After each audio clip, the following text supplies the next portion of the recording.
I want to shift before in the last 20-25 minutes to some of the questions that are populating our columns over here, and so let's and this will go. I'll try and weave them into the conversation we are having. But one of the questions that is very specific is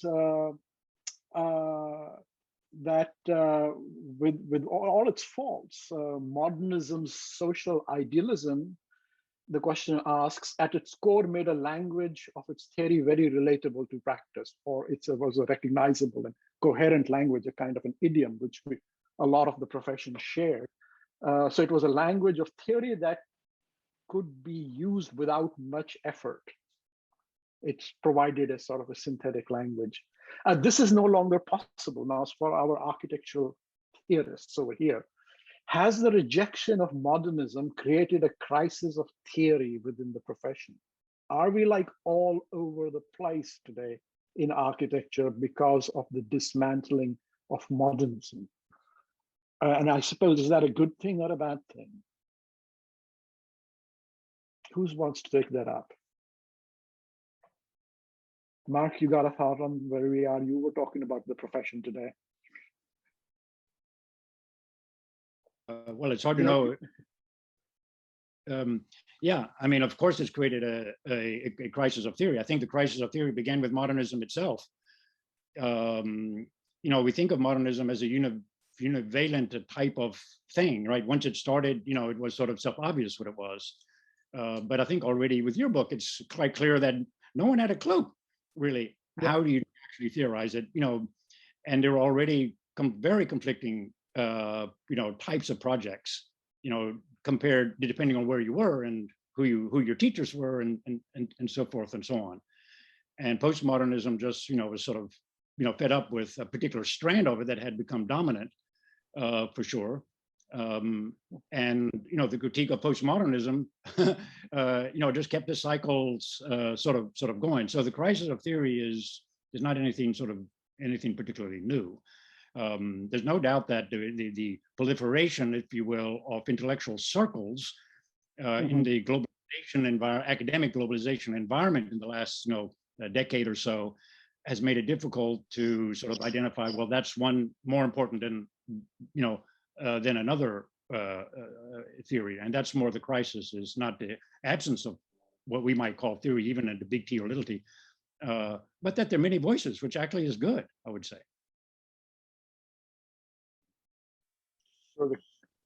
So the sort of crisis of modernism opens up other opportunities for voicing. Any limitations to that argument, or is absolute pluralism always a good thing?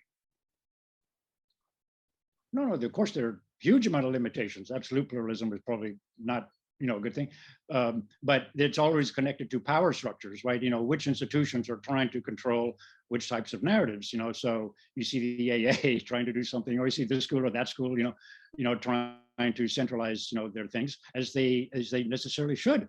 You know, that's what the universities are there to try to do.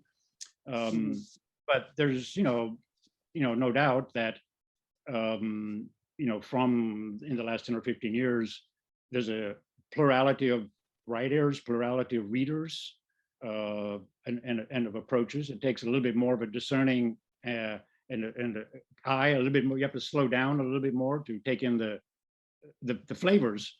Not all of them are good or palatable even, but there certainly has to, you know, rather than before where you'd read Gideon and you're done, right? Yeah, that was the truth. Yeah. Yeah.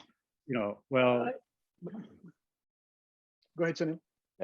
Yeah, so I was just, you know, I'm not an architect or architectural theorist or historian by any means, but it just, you know, going back to your question about earlier about the shift in environmental consciousness and the recognition of some of the environmental costs of modernism. Of course, part of that is associated with what has been the primary material of architectural modernism, which is concrete. And, you know, concrete was this kind of universal material that allowed the sort of Esperanto ambition of modernism to kind of realize itself with the same fine edges and ways of building, that you could do this anywhere. Whereas now, if there's more of a turn to environmentally sustainable materials, more local materials, more what is to hand, perhaps it's actually a moment of potential great inventiveness in modernism, is it has to move away from its traditional palette of building, or its historically inherited palette of building anyway, to find more particular ways of realizing the kind of wider ambitions that impel it.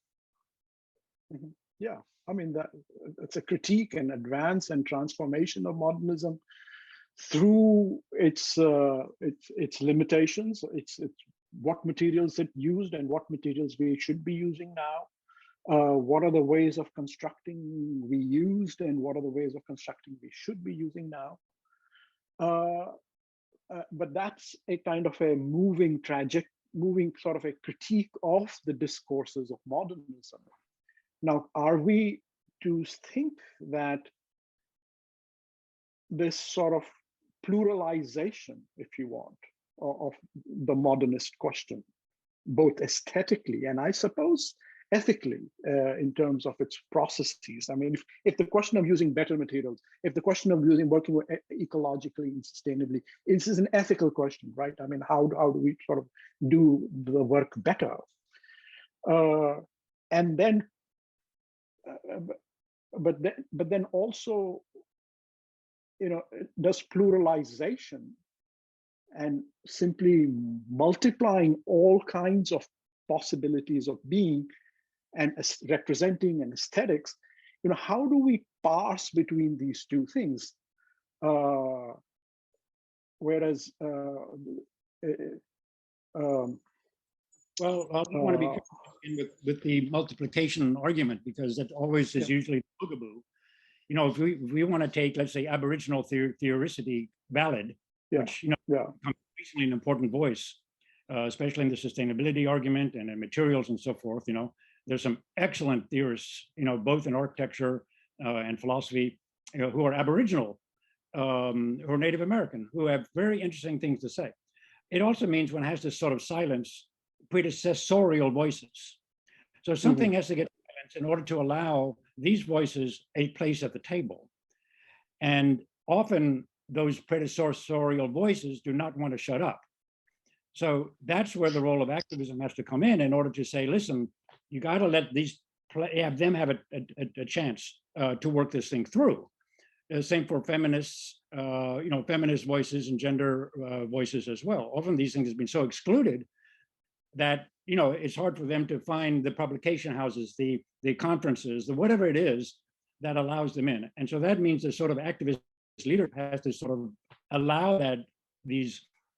So it's not just pluralism, because there's a valuization issue that has to be addressed, right? Which is historical, in how theory has been done and promoted in the last, whatever it is, 500 years. How do you distinguish between enabling and giving an opportunity to voices that have been traditionally marginalized or silenced, and other voices which try to recolonize the discourse through, arguably ideological, narrowly focused interpretations of a broad discourse? Let's say, what is the difference? How is one to accept, let's say, reductive neo-nationalisms along with creating a platform for diversity of voices? Is that a necessary thing that goes with it? Is that what you're saying, Mark? And those have to be silenced. That's why that's the role of activism, is to make sort of hard decisions. What has to get silenced in order to allow this quieter and the newer voices to be heard? And that's where some spine has to enter into the fray. And so it's not about just many voices, because that's never been the case, right?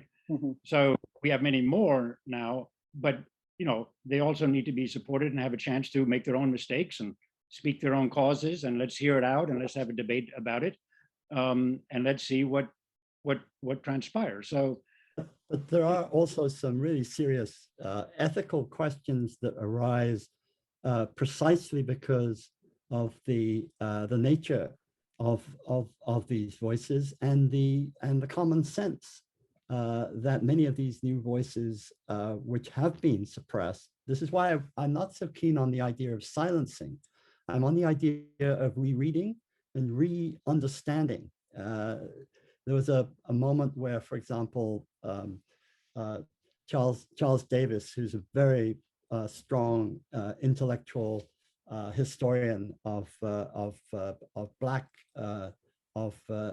architecture, black ideology, who, he picks up on the fact that much of the teleology based modernism in terms of progress is based on Spencerian and evolutionary and racially exclusionary formulations. And so you can go back, and he has this wonderful book on character where he goes back and reads Viollet-le-Duc. He reads a lot of other of the, all the way through to Sullivan. And you realize that Sullivan and Whitman actually, in their evolutionary modernism, want a white America. They don't want a plural America in any way. And so by rereading the voices of modernism, you don't have to exclude them from history, but you can place them in history in a way that begins to evolve an aesthetic, an ethical understanding of theory in relationship to truth and consequences. Absolutely. Yeah, there's a question that's risen up over here in our Q&A over here, which goes back to our favorite chairs, the Chandigarh furniture, which the question really says is that this furniture is sold and evaluated as branded Pierre Jeanneret and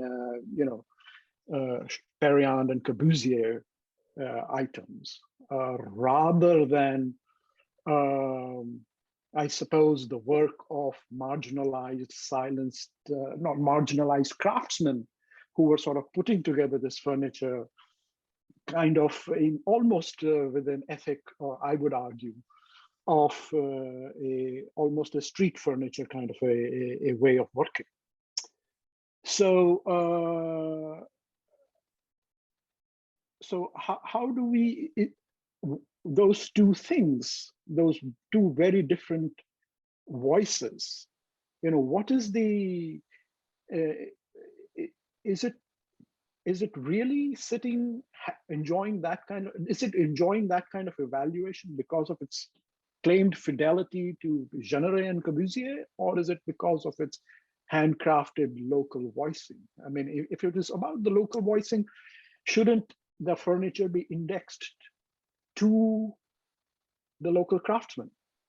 That's why we're all educators. We're there to point out the fact, as Dorfles pointed out, kitsch in the early consumer patterns of modernism. We're here to point out questions of labor, questions of sweat equity in chair making, questions of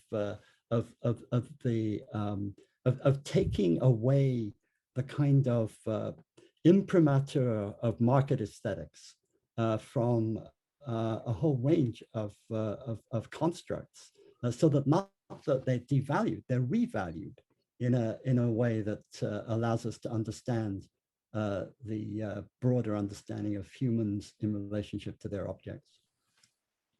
Partha, isn't this an art question? Aren't you the hour? Isn't it the furniture enjoys such high valuations while the buildings are getting demolished because furniture is movable like a painting and therefore can be sold? Is that what it is? It is a very complex question, as you can understand.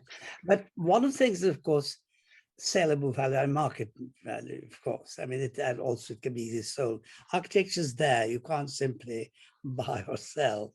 So there's an aspect. But there are so many. One thing I want to go back to, this whole issue of the vernacular and the voices which are not usually heard. Tony mentioned, was it Tony or Mark, about Indian, Native American or similar sort of voices. But one interesting point is that there are this kind of indigenism, I might say, on both left and right. So this is an interesting issue. I mean, the whole problem often was termed as primitivism. You do find it in the extreme form in Germany during, the Nazi period. And then, of course, also radical, very ethical kind of movements as well. So it's an interesting problem. I mean, it's double-edged, I think. Mm-hmm. Does that make sense? I mean, because there is the problem of ethics and the whole thing about modernism. Yeah. I mean, environment is coming into it, and ultimately craft would have an important ethical dimension as well. Mm-hmm.